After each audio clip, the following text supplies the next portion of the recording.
Developed in the final days of the One-Year War under the United Maintenance Plan, the RIC-DOM II takes what made its predecessor great and pushes it even further. Unlike the MS-09 DOM, this version was built from the ground up for space combat, featuring a sleeker armor design, a more powerful generator, and upgraded thrusters for better mobility in zero gravity. Released as a model kit in 2004, it might seem like a relic of its time, but does it still hold up in today's lineup? Stay tuned as we break it down and uncover every detail to find out the answer. Let's start with the packaging. For a 2004 kit, the box art is phenomenal. The RIC-DOM II looks absolutely imposing, capturing its power and presence perfectly. It really makes a statement.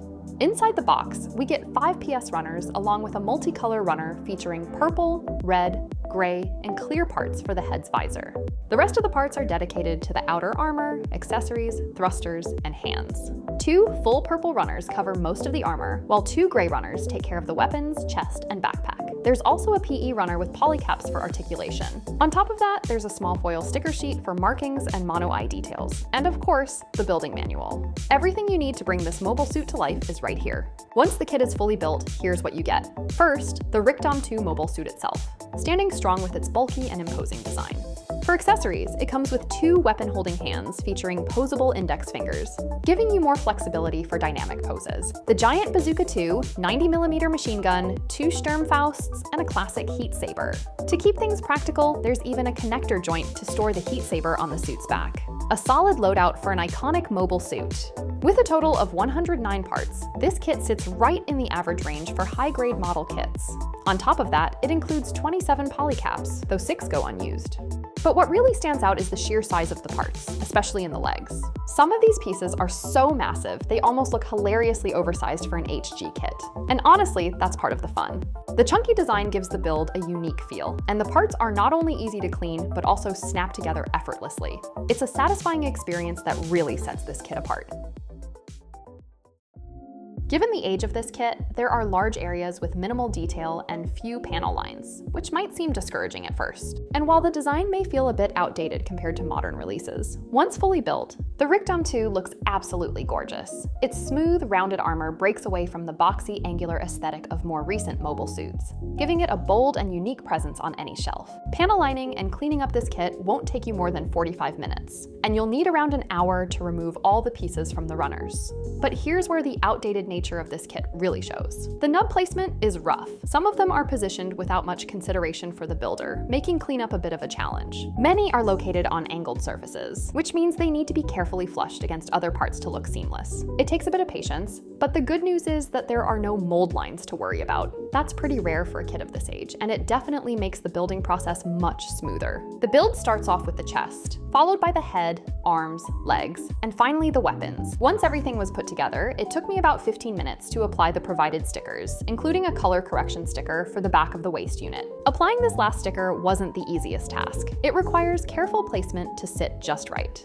To make the process smoother, I highly recommend using a good pair of precision tweezers. The final step was the top coat that took about 45 minutes. And as always, I went with a matte finish to get rid of that toy-like shine. This kit truly benefits from a final top coat, highly recommended for a painted-like finish. For a kit of its age, the color separation is impressive, featuring 2 shades of purple, gray, and striking red accents. But what really stands out are the metallic stickers included in the kit. Unlike the usual transparent stickers, these have a metallic finish and are precisely cut to match the design, making them blend seamlessly into the build. They add just the right amount of detail to the outer armor, enhancing the overall look without feeling out of place. I love these kinds of stickers. They bring a premium touch that makes the kit pop even more.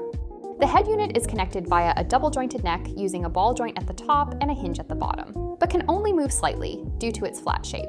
Shoulder joints allow the arms to be raised upwards until they are parallel to the ground. The elbows can bend on a single joint up to 90 degrees.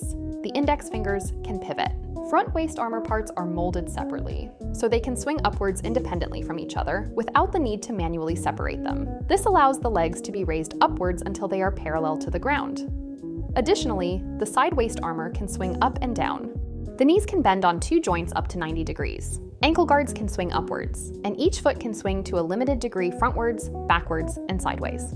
Regarding the weapons, the giant bazooka, machine gun, and Sturmfausts can be held in either hand, and its handle can swing forwards and backwards to allow more natural posing options. And finally, the heat saber can be stored on the backpack.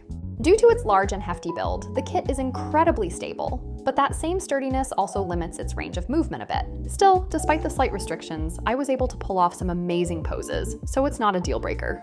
I honestly wasn't expecting such an amazing kit to have been released over 20 years ago, but here we are. This kit really impressed me. It has that old school charm that makes it feel both imposing and oddly cute at the same time, and that's the best way I can describe it. The silhouette is fantastic, and I absolutely love how chunky and powerful it looks. The build process was smooth, easy to follow, and while the manual does feel a bit outdated, it's still clear and well structured. Articulation-wise, it may not have the most advanced engineering, but it still offers enough range to show off some beautiful poses.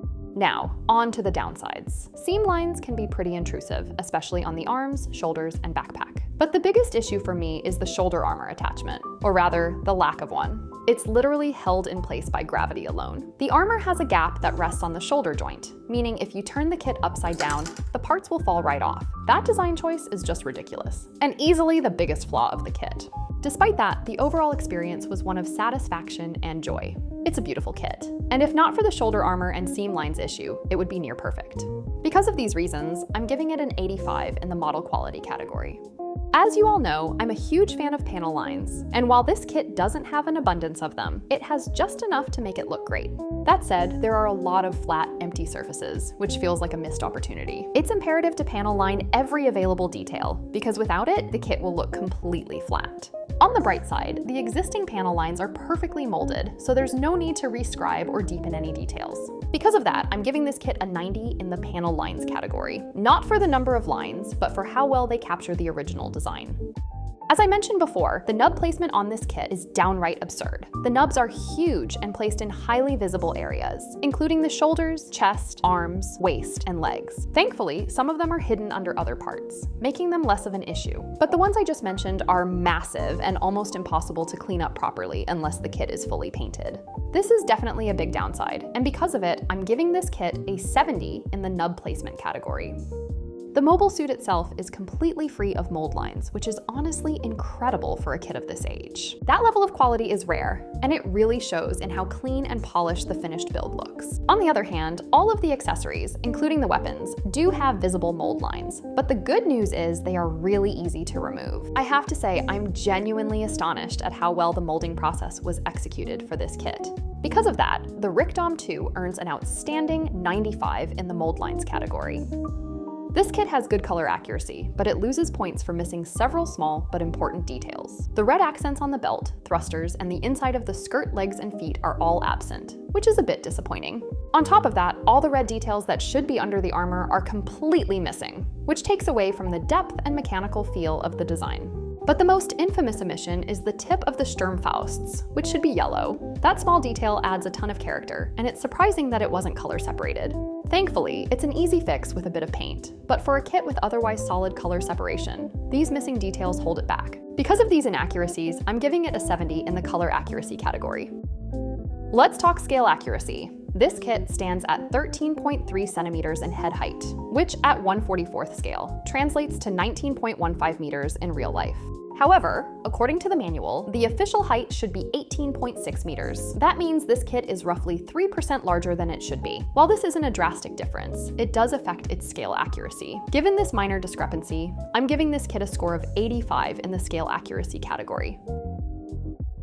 This kit completely took me by surprise. Going in, I expected a very old and outdated kit, but I couldn't have been more wrong. Once assembled, it looks absolutely amazing, full of charm and personality, and it captures the original design perfectly. It even made me rethink how I see older kits, proving that age doesn't always mean outdated. Of course, it's not without flaws. The nub placement is rough, seam lines are noticeable, and some color details are missing, but none of that takes away from how much I genuinely enjoyed this build. The chunky proportions and solid engineering make it one of the most enjoyable HG kits I've worked on. Because of that, I'm giving it a 90 in my personal score. This kit won me over, and I absolutely love it. And now, here's the final breakdown. Model quality 85, panel lines 90, nub placement 70, mold lines 95, color accuracy 70, model scale 85, and personal score 90. Averaging out to a solid 83, the HGUC Dom 2 is a fantastic example of how well an older kit can hold up. Despite some flaws, it delivers an incredibly satisfying build with a ton of character. If you're a fan of Zeon suits or just love chunky mobile suits with presence, this one is definitely worth adding to your collection. Thanks for hanging out with me for this review. If you enjoyed it, don't forget to like, comment, and subscribe for more amazing content. Keep building, and I'll catch you in the next one.